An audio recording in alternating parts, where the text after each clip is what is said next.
남자, 여자 몰라요. 여자도 남자 몰라요. 사소한 거 하나부터 너무나 다른 남녀. 남녀 탐구 생활 수학여행 편. 먼저 남자의 수학여행 갔을 때 행동이에요. 수학여행 날마저 늦잠을 퍼잔 남자가 허겁지겁 집합 장소로 달려와요. 간신히 늦지 않게 도착한 남자가 친구들을 둘러보는데 헐, 꼬라지하고는 친구놈들 꼴이 가관이에요. 왁스 한 통을 통째로 발라 머리를 닭벼슬처럼 세운 놈. 주제 파악 못하고 빅뱅 패션으로 도배한 놈. 얼씨구, 아버지 정장을 훔쳐입고 온 놈도 있어요. 여기가 방송국 오디션장인지 패션쇼장인지 모르겠어요. 자식들 수학여행 간다고 멋 좀 부린 모양인데 어설퍼요. 남자가 진정한 수학여행 패션이 뭔지 보여주기로 결심해요. 남자는 3박 4일 동안 아버지를 조르고 졸라 얻어온 열리는 선글라스를 짠하고 꺼냈어요. 그러자 친구들의 입이 떡하고 벌어지며 부러워 죽어요. 평상시엔 교복에 김치국물을 엎어도 대충 입고 다녔는데 왜 수학여행만 간다 하면 멋이 부리고 싶어지는지 모르겠어요. 열리는 선글라스를 착용한 남자가 버스에 올라요. 그런데 어디에 앉아야 할지 고민돼요. 왜냐하면 남학교엔 버스 자리도 암묵적인 서열이 존재하기 때문이에요.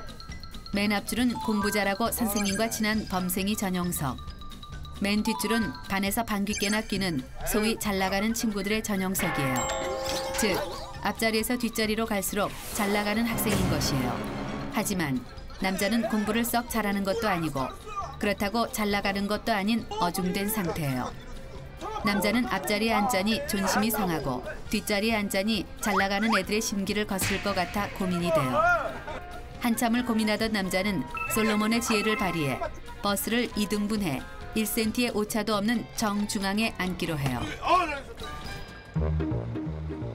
드디어 수학여행지에 도착했어요.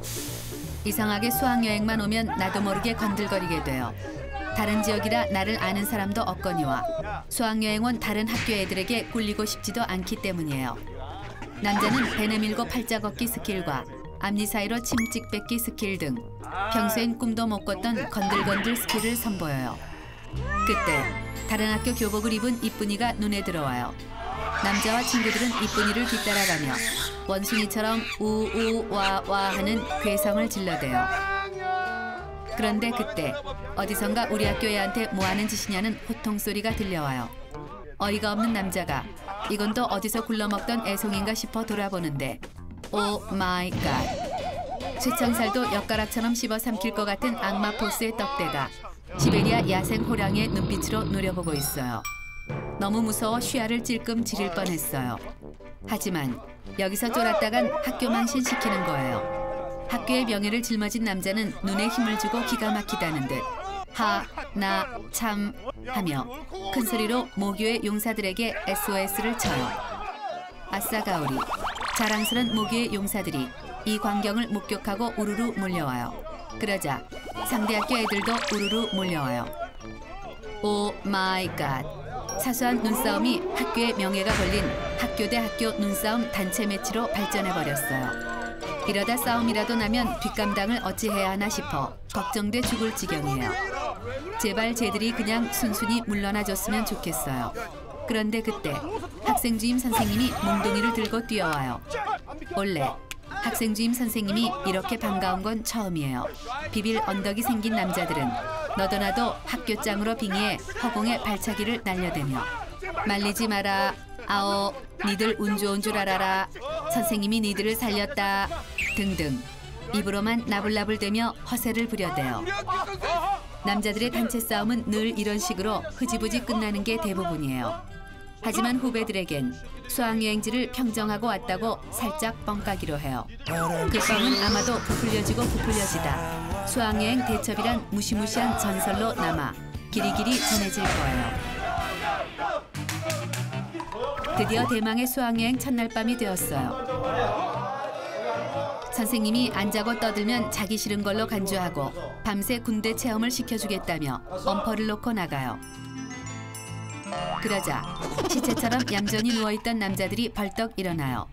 수학여행 첫날 잠을 잔다는 건 있을 수 없는 일이에요. 남자는 우선 잠든 놈들을 찾아가 매직으로 분장을 시켜줘요. 삐에로 분장. 털보 분장, 조폭 분장, 여자 분장 등등. 고전적이고 유치한 장난이지만 안 하면 섭섭한 장난이에요. 그리고 깊게 잠들어 램 수면에 진입한 놈들에겐 치약을 짜 눈 밑, 코 밑, 그리고 정말 아픈데 뭐라고 설명할 방법이 없는 곳 등 쓰라릴 수 있는 모든 부위에 골고루 발라줘요. 이래서 수학여행에서 먼저 자면 엿된다는 옛 선인들의 말이 있나 봐요. 장난질이 끝나면 본격적인 밤샘 페스티벌이 시작돼요. 자체 사이키 조명을 위해 손목 스냅으로 형광등을 켰다 껐다를 반복하며 광란의 댄스 파티도 벌이고 수학여행의 꽃 베개 싸움도 해요. 그런데 그때 미확인 생명체가 남자 방에 들어와요. 남자들은 방에 침입한 미확인 생명체에게 이불을 씌운 뒤 무자비하게 두들겨 패요. 급기야 양다리를 잡고 달다리를 걸어 공통으로 보내버려요. 남자가 승전 기념사진을 찍기 위해 불을 켰는데 오 마이 갓, 학생 주임 선생님이 기절해 있어요. 이런 젠장, 완전 망했어요. 숙소 앞에 집합한 남자들이 오리걸음을 하고 있어요. 입에선 단내가 나고 힘들어 죽겠는데도 불구하고 웃음이 멈추질 않아요. 도대체 수학여행이 뭐길래 뭘 하든 재미있는지 모르겠어요. 수학여행의 둘째 날이 되었어요. 어제 날밤을 까서 그런지 좀비가 된 남자들은 버스에서 자고 구경하면서도 자고 줄 서다가도 자는 등 틈만 나면 자요. 드디어 대망의 캠프파이어가 시작됐어요. 정말 피곤했는데 희한하게 밤이 되자 눈이 말똥말똥해져요. 급기야 불을 보고 다들 미쳤는지 송대관 아저씨의 네 박자에 맞춰 팝핀, 웨이브, 헤드스핀을 쳐대기까지 해요. 그렇게 분위기가 점점 무르익어 가고 있는데 헐, 갑자기 5인조 효도그룹 G.O.D의 어머님께 노래가 나와요.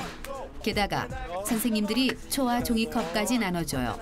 맙소사, 촛불 의식인가 봐요. 캠프파이어만 했다 하면 하는 억지로 눈물 짜내기 시간이 된 것이에요. 선생님이 마이크를 잡고 라디오 DJ로 빙의해 지금 이 시간에도 여러분의 부모님들은 여러분을 생각하며 잠자리에 들지 않고 있다. 부모님의 은혜에 감사하는 마음을 가지자며 눈물짝용 멘트를 날려대요. 급기야 멘트가 끝나자 우리 모두 어머니를 힘껏 외쳐보재요. 어머니, 제발 이런 것 좀 안 했으면 좋겠어요. 이런 유치한 수법에 우리가 넘어갈 줄 아나 봐요. 그런데 헐, 애들이 하나둘씩 울기 시작해요. 사내시키들이 뭐 이딴 걸로 우는지 한심해 죽겠어요. 그런데 친구들이 우는 걸 보니 괜히 남자도 울컥해요. 순간 수학여행 오기 전 엄마에게 무리하게 용돈을 뜯어내던 일도 생각나고 자장면이 싫다고 하시던 모습도 생각나요. 으엉엉. 결국 남자도 오열하기 시작해요. 뻔한 레파토리라는 걸 알지만 이상하게 매번 눈물이 나요. 숙연해진 남자들이 숙소에 왔어요. 부모님을 생각하며 일찍 잘까 했지만 마지막 밤인데 잘 시간이 어딨어요. 남자들은 또다시 광란의 댄스 파티를 벌이며 신나게 놀기 시작해요. 왜 이렇게 수학여행만 오면 뭘 해도 신나는지 모르겠어요.